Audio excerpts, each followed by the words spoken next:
Hearing no objection. That objection be made a part of the record. Sorry. Thank you, Mr. Chairman. And now, where do I go with this? My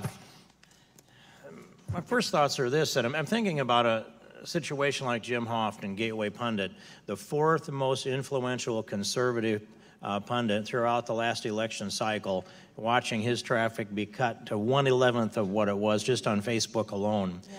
And I don't see that Jim Hoft has as much television presence perhaps as our Diamond and Silk have. So I wanted to ask you, Ms. Hardaway, or you, Ms. Richardson, if you didn't have a spot on Fox News, if you had to rely on just watching your traffic go down on YouTube and on Facebook and on Twitter and wherever else, would you have a chance to have a voice to express this, or could it be that because you had another outlet, this issue came up far enough that now America's watching? Absolutely. Absolutely. Because we had another outlet, because the Republicans, certain Republicans spoke out about it and took up for the little voices like ourselves is how this came to light. If not, we would, when they deemed us unsafe to the community, it would have been that. They told us we couldn't appeal it. We would have been out. And this is what happened oftentimes with people in our country, particularly minorities, where these big giants, they take and they put their feet on your neck. They pull the rug right up from under you and then dare you to move. You know, they tell us to pull ourselves up by our bootstraps. But how can we do that when they take those same straps and use them to hang us out to dry? That is not fair, and that's got to stop in this country. And it stops today. With everybody. You know, I really appreciate the way you look at the American dream. I want my right to earn the American dream. That's right.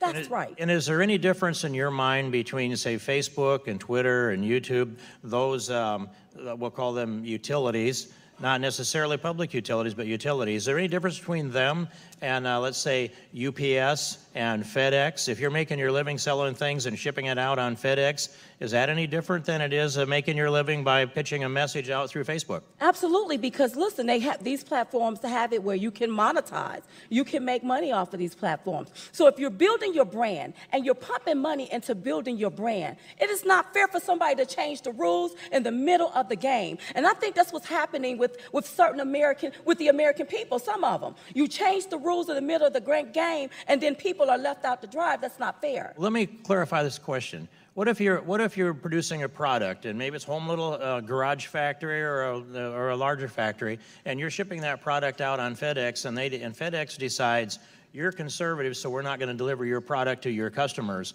Is there a difference between what's going on with Facebook and what would be going on under that circle? Well, that would be, to me, discrimination. Yeah, it's on both, discrimination on both sides. On both sides. And listen, wait a minute. This is for all voices. No voices should be censored. None. And this could be bipartisan. I don't care if you're on the left or the right. The deal is that no voices should be silenced, and you should not be discriminating. If it's a platform to express all ideas, express all ideas. All ideas. Not just one side. That's not right. just put it where it's one-sided, where I'm just seeing liberal views, where you have my account deemed liberal when I'm very conservative. I am a Republican, but you don't have that up there. And why are you making those decisions for me? Why didn't you give us the opportunity to put in what we are, our political affiliation? And what does our political affiliation have to do with Facebook? Just think about that.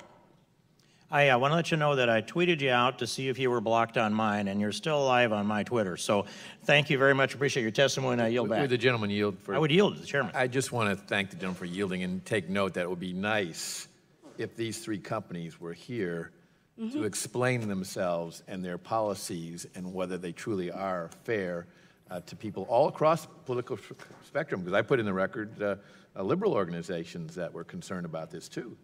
They set themselves up as a platform. They need to promote free speech, not stifle it. Right. Did the gentleman yield for a second? Yes.